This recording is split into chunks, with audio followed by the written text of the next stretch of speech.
It's been a couple of months and I thought I would give you an update on some of the videos that I shared with you a couple of months ago, starting with the Greenstalk planters and the strawberries that I planted in them. And I'll also talk to you about the bush bean harvest that I've got getting ready to happen in my greenhouse, and an update on the potatoes in both my raised beds, my grow bags, my bucket, and ones in the ground. First, let's talk about these strawberries. If you recall, I planted ever-bearing strawberries both in this leaf planter, which has about a pocket of maybe 7 inches or so, and in the original planter where the pockets are deeper. I planted 2 different varieties. One was an Eversweet Everbearing and one was the Ozark Beauty Everbearing. And I'm really grateful I chose to test 2 different varieties because the Eversweet didn't do as well in these containers. I actually lost about 8 plants, and if I would have only planted the Eversweet, I maybe would have blamed it on the container or myself, but the Ozark Beauty had a 100% success rate. Every one of those bare roots established themselves quickly and they thrived. So I did kind of an every other tier method with these. I started out with the Eversweet, and then I did the Ozark Beauty, and then Eversweet, Ozark Beauty, Eversweet. And then I think I did the opposite, Ozark Beauty up here, Eversweet in this tier, Ozark Beauty in this tier. Just in general observations, I am starting to harvest the strawberries, as you can see here. I have noticed that the Ozark Beauty, again, is outperforming. Even the Eversweet ones that did survive, they haven't been producing as well as the Ozark Beauty. I'm really hopeful with the Ozark Beauty, not only they're giving me a good harvest now, but maybe they'll continue to give me a good harvest throughout the summer. As far as the comparison between the 2 planters, the one with the deeper pockets and the one with the shallower pockets, surprisingly, I feel like, I haven't measured this to be exact, but I feel like the ones in the shallower pockets are actually producing better, which I would have expected the opposite. So I'm not sure if that is just a strange coincidence or if there's a reason behind it. So far, I haven't noticed any major differences in the amount of watering I've had to do between both of the containers. I've pretty much been watering them at the same time and they've been doing well. So overall, I'm actually really impressed with the ones that did take root and establish, how healthy they've been and how well they've grown in the Greenstalk planters. What I have to do now, as you can see, a lot of these are starting to produce runners, and I need to clip these runners off because I want the plant to focus its energy on root development. One thing I thought was strange though with these runners is that a lot of the runners are being produced from the Eversweet, and so I don't really understand why they're producing so many more runners than the Ozark Beauty, but that could be why I'm getting more fruit off of the Ozark Beauty, because the Eversweet have just started to shift their production to reproduction. So what I'm going to do today is start clipping off these runners. Now, I will say that in the pockets where the Eversweet strawberries died, I did add some extra plants. Over here you can see I added a pepper plant, and I've also added some sweet alyssum just to be able to fill the pockets with something. But if I can, I've been able to take some of these runners and actually root them into some of these pockets where another one has died. So I'll show you how I was able to do that, and I think that will help to be able to maybe fill this planter up a little bit more with the either variety really, but even with the Eversweet, so that I can fill this planter up during the summer. Here we have an example of how I'm going to use a runner from an existing plant to fill in a pocket here that doesn't have a transplant. This one died. I did put alyssum in here, but alyssum is an annual, so you can see a little surf and fly here. They love this alyssum. They're all over the place. But this won't last the winter, so no problem there. And I can put part of this strawberry plant there. So here we've got this little runner here. And this bottom elbow right here is going to want to produce roots once it gets into contact with soil. So all I have to do is just to press it lightly into the soil. I don't want to bury those leaves. I want them to stay on top where they can reach the sun. But just with a little soil contact, the strawberry roots are going to start digging in deep. I'm going to keep contact with the mother plant until it gets established, and then I'll clip it off so it can develop its own plant. But that's a way you can use a runner to fill in gaps that you might have in your Greenstalk planter, or really any place you have strawberries. See all these runners got a gap down there. You can already see the roots developing. Maybe I can get that closer for you.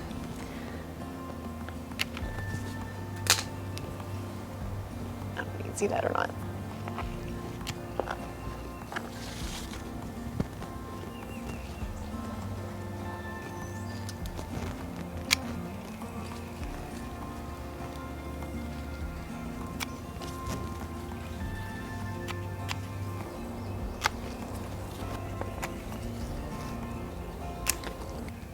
Now that we've got these Greenstalk strawberry plants and planters all cleaned up, I'm going to grab a snack and then meet you out in the greenhouse to harvest bush beans. If you recall from an earlier video, you saw where I planted these bush beans in succession with my spinach and my lettuce. And I still have some lettuce hiding out in here, but mostly this is bush beans and mostly they are ready to harvest. It's still got a few flowers on here, which means that it's still actively producing bush beans, but for the most part, there's a lot of beans ready to be picked today. So I'm gonna get those off the plant, see what I've got, see how many that I can harvest and use, and then we'll leave the rest of them to continue to produce until I decide what is gonna go next in this planter. I'm thinking that I will go ahead and plant some sweet potatoes in here because it gets super hot in the greenhouse over the summer, and sweet potatoes are one of the few plants that can handle that kind of heat. But for now, let's go ahead and get harvesting.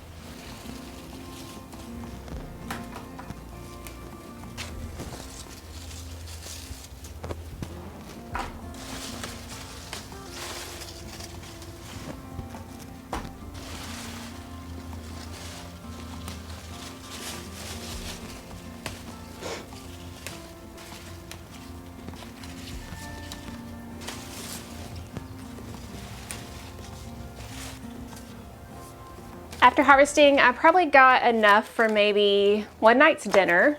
You can kind of see how much I got from that. This was just the beginning of the harvest, and so I know I'll have a few more coming along behind it. I'm not sure how many more I'll have just because these are bush beans, and normally the bush bean harvest comes all at once. So I might have maybe another dinner with these. I'm not really sure if that's considered a great harvest or not because usually I grow pole beans. Growing bush beans is kind of new to me. So if you've ever grown bush beans, let me know. Is this a good harvest? Is this not a good harvest? But either way, I'm happy with what I've got because I wouldn't have had it otherwise, and it's the first green bean harvest of the year. Now let's go out to my garden and I'll give you an update on how the potatoes are looking. First of all, we have the grow bag and bucket potatoes. The ones in the grow bag here and the ones in the bucket are the same. They're both Yukon Gold. Honestly, it's looking like the ones in the bucket are doing better, and it's kind of been that way from the very beginning. I think a lot of it is that the ones in the bucket, I've noticed they don't dry out as quickly as the grow bag does, even if I water them. There is a little bit more soil in the bucket, which could make a difference, but it'll be interesting to see how the harvests compare. Here we have the grocery store potato, and it's growing pretty well too. It actually sprouted first. I would say its growth is very similar, maybe not as tall as the seed potato over here, but it doesn't have as much disease issue as this one is having. We can see a little bit of evidence of early blight here, which isn't uncommon. It's pretty much what I have to deal with every year. But that's an update on the potatoes in the grow bags and the buckets. Let's go look at the ones in the garden.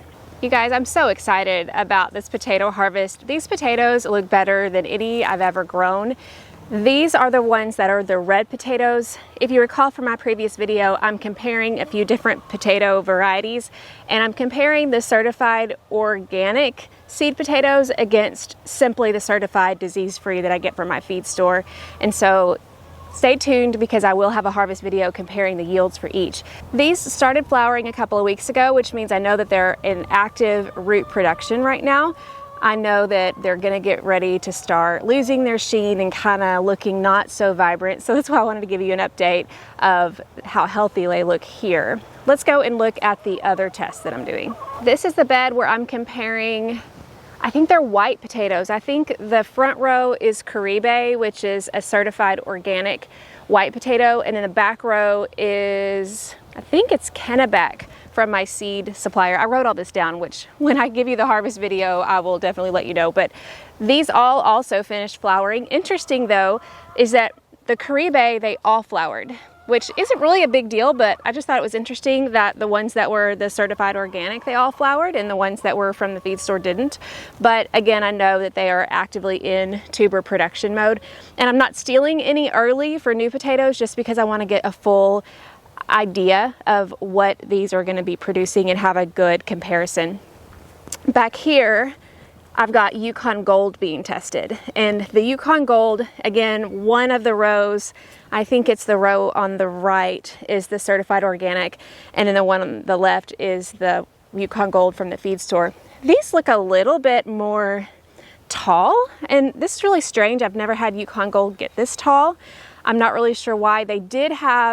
We did have a windstorm that kind of flattened them over, and they were affected more than the other ones were, so I don't know if that really matters or not, but they're still looking pretty good. Now, what I think is very interesting is if you come over here, I've got potatoes here in the ground. Now, I planted these potatoes 4 days after I planted the ones in the raised beds, and they have not grown very fast. In fact, there's a whole row over here that I just think they rotted in the ground. Now, this is a very low area in my garden. It retains a lot of water. We had a lot of rainfall around the time that I planted these, so I'm not really surprised that a lot of them ended up rotting. But even the ones that did come up, they have been growing rather slowly. And even now you can see these are just getting ready to flower themselves. So I'm not really all that hopeful about a huge harvest on these, but I thought it was interesting to compare the ones in this ground bed to the ones in the raised beds, and we'll see how their yield compares. I hope you've enjoyed this update on the strawberries that are growing in the Greenstalk planters, as well as my bush beans and the potatoes. And be sure to continue to watch and subscribe, because I am going to be coming back to you with an update on especially those potatoes and how the harvests compare with in-ground and in the raised bed, but also the certified disease-free compared to the certified organic ones. And then let's just see what kind of yield we get with grow bags versus the bucket. I'm really excited about seeing that because I've never done a comparison on that before. I'm all about testing in the garden because I feel like testing in your garden is what makes you learn the most about not only gardening in general, but gardening in your specific context and in your environment. So follow along for more tests and results coming from my garden this year. Like and subscribe for more, and I'll see you on the next video.